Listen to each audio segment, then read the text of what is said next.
Républicains, Citoyens et Écologistes. Merci, Monsieur le Président. Monsieur le Ministre, un peuple refuse de se soumettre, debout contre cette réforme dont il ne veut pas, le recul à 64 ans de l'âge de départ à la retraite. Face au mouvement social massif qui porte l'exigence de retrait, face à une Assemblée nationale qui n'a voté la réforme ni en première lecture ni en seconde lecture, vous vous enfermez avec le président de la République dans un repli autoritaire, lourd de danger pour la démocratie. Vous avez affirmé vouloir aller au bout du cheminement démocratique.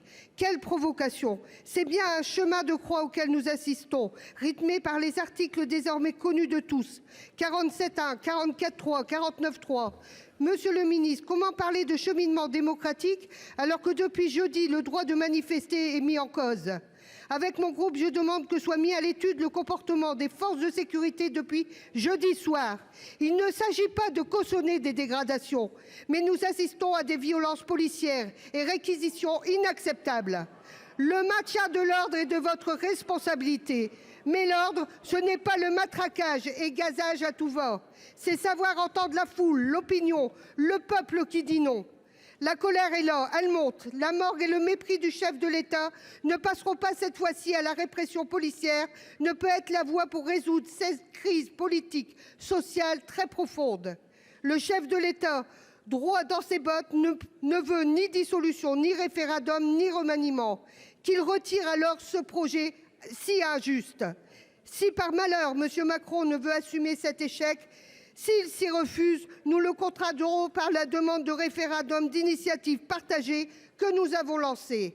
M. Macron, lors de son interview insipide et inutile, affirme choisir l'intérêt général.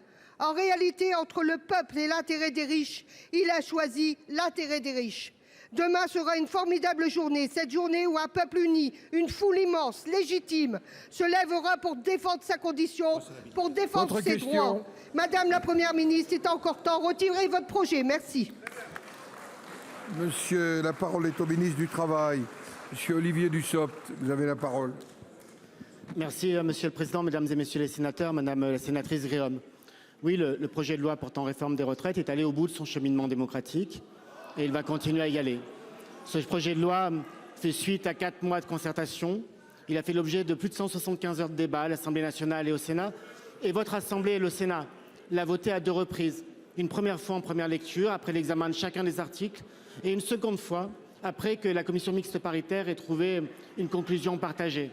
C'est la démonstration que c'est allé au bout. Et si l'Assemblée nationale n'a pu voter en première lecture, c'est uniquement par l'obstruction systématique et organisée par les groupes de gauche qui ont privé l'Assemblée nationale de sa capacité à délibérer. Ce projet de loi, il est nécessaire, Madame la sénatrice. Nécessaire pour faire face à des déficits structurels, nécessaire pour améliorer le système de retraite. Et sa mise en œuvre à la fin de l'année, lorsque le Conseil constitutionnel se sera prononcé, permettra de revaloriser les petites pensions, de mieux prendre en compte la pénibilité, mais aussi de mieux accompagner celles et ceux qui ont commencé à travailler tôt. Madame la sénatrice, vous avez parlé à 2 reprises de responsabilité.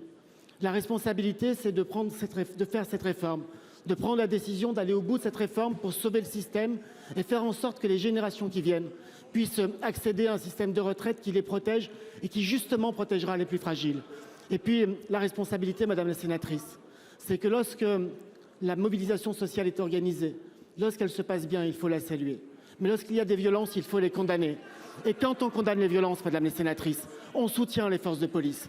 On soutient les forces de police placées sous l'autorité du ministre de l'Intérieur. Et je profite de votre question pour saluer leur travail. Je salue l'ensemble des forces de police et de gendarmerie qui, par leur intervention, garantissent la sécurité et le maintien de l'ordre. C'est aussi l'expression de la démocratie et de la liberté.